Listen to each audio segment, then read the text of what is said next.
Halo teman-teman, sahabat Fandi Official. Kali ini saya ingin berbagi sedikit apa yang saya tahu ya teman-teman, dari keyboard PSR Yamaha. Ya, jadi teman-teman barangkali punya keyboard ataupun sering menggunakan keyboard PSR Yamaha.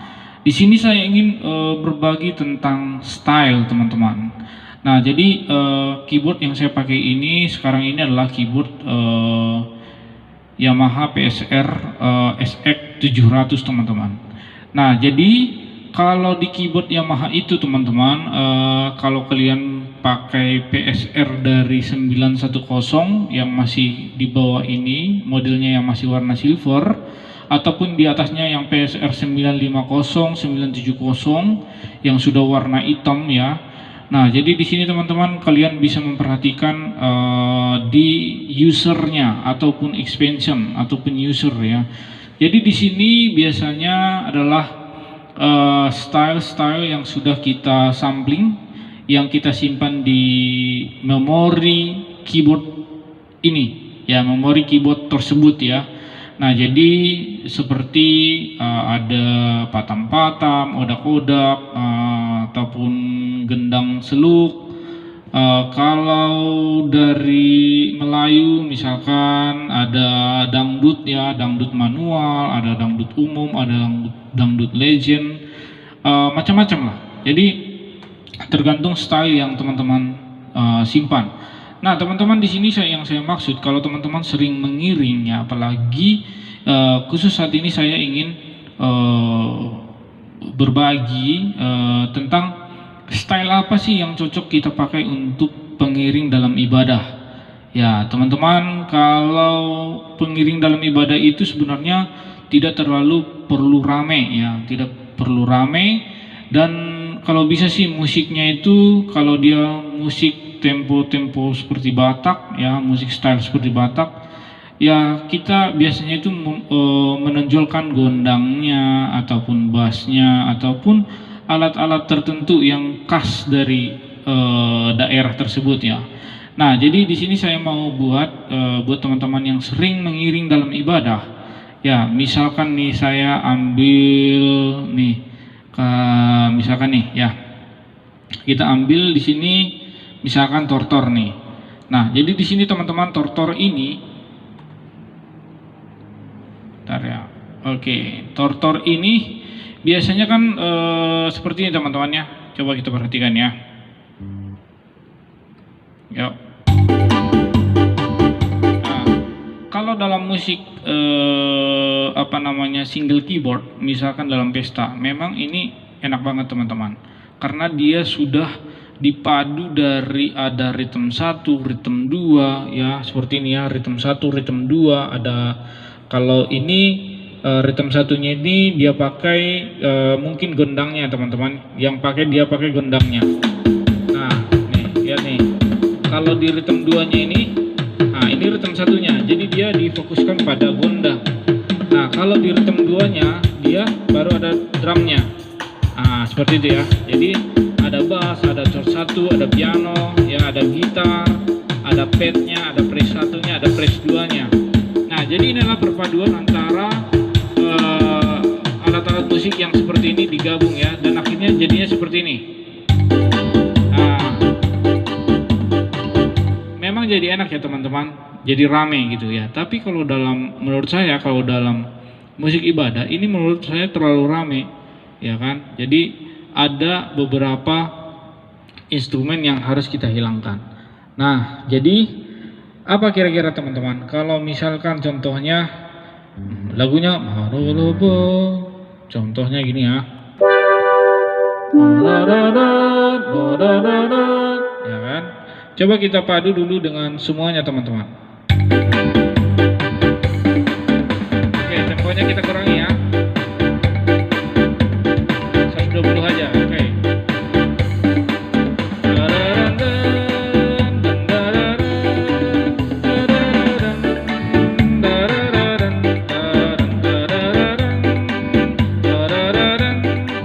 Nah, memang seru ya teman-teman, asik gitu, rame ya. Tapi kalau kita pengen dimodif lagi, artinya kita memainkan instrumennya dari sini supaya lebih ramai gitu ya. Nah, itu tadi posisinya kita belum ada pengiring di sini teman-teman. Nah, belum ada pengiring di sini. Jadi kalau seandainya kita gabung di sini ya, terus kita buat pengiring, rame banget musiknya teman-teman. Nah, mungkin kalau dalam pesta oke lah, cocok lah ya, nggak apa-apa gitu kan. Tapi kalau dalam ibadah menurut saya kalau kita pakai semuanya ini tidak terlalu ramai ya. Jadi ada beberapa instrumen yang kita hilangkan. Nah, to depan aja langsung teman-teman ya. Nah, misalkan ini kita coba satu-satu teman-teman. Kita hilangkan bassnya, misalkan chordnya atau padnya kita hilangkan. Nah, jadi kan lebih slow gitu ya, tapi masih berisi teman-teman. Musiknya masih berisi ya, tapi tidak terlalu ramai. Nah, kalau kita masukkan drumnya ya masih mending ya kan.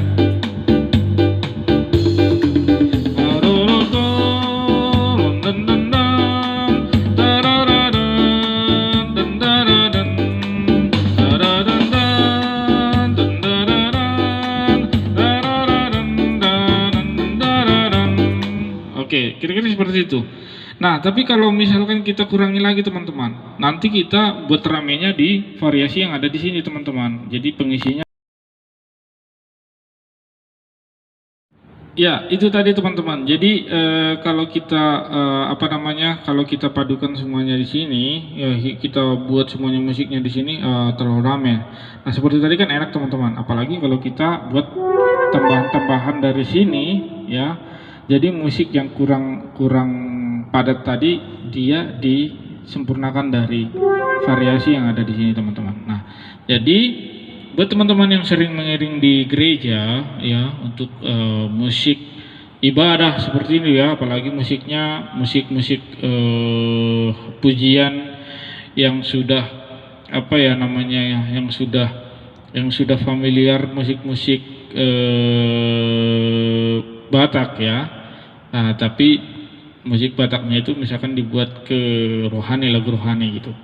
Nah, di sini saya menyarankan buat teman-teman pakainya seperti ini. Jadi kita kurangin aja partitur yang ada di tracknya sendiri. Nah, misalkan tadi ya.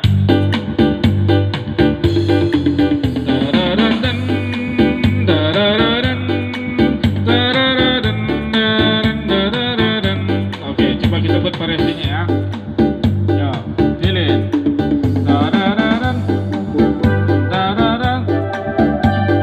Dia lebih ramai gitu, apalagi kalau kita isi dengan variasi yang ada di sini. Jadi dia tidak terlalu wah gitu musiknya. Nah, atau kita juga bisa hilangkan yang ini. Nah, jadi dia ibaratnya ada gondangnya, jadi yang kita pakai di sini adalah gondang, bass, dan chordnya. Nah, seperti itu teman-teman.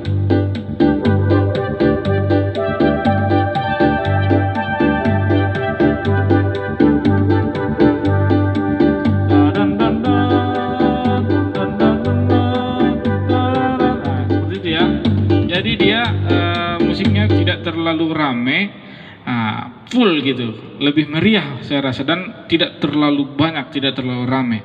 Jadi buat teman-teman yang sering melayani memakai musik style yang ada di keyboard bawaan, oke teman-teman bisa pelajari seperti itu. Jadi dari keyboard itu sendiri, jadi teman-teman bisa mengubah juga ada dari stylenya itu seperti ini ya teman-teman. Ada IK-nya, efeknya, ada chord reverb-nya, ada pen volumenya. Jadi nanti kita bisa atur teman-teman tinggi rendahnya dari volume dari instrumen itu ya. Tadi misalkan gondang ini kalau kita robah ya teman-teman, nah ini dia. Nah ya sedikit ya, ini kalau kita robah ini kan ada nih, jadi dia volumenya di 93. Nah ini 93. Nah kita bisa robah itu, naikin aja. Kalau terlalu keras suaranya turunin ya, kalau terlalu pelan suaranya naikin. Jadi dia suara si gondangnya itu jadi lebih lebih dominan gitu ya. Nah, itu yang kita tonjolkan. Nah, seperti itu kira-kira teman-teman ya. Ini sedikit curhatan dari saya, sedikit ilmu yang saya tahu. Semoga bermanfaat buat teman-teman. Kalau memang ada yang salah di sini, boleh teman-teman koreksi ya. Buat teman-teman bisa mengkomen dan sampaikan di kolom komentar supaya kita saling membangun teman-teman. Oke teman-teman, ini sedikit tutorial dari saya. Semoga teman-teman menikmati dan bermanfaat bagi teman-teman. Oke, salam Fandi Official. Terima kasih.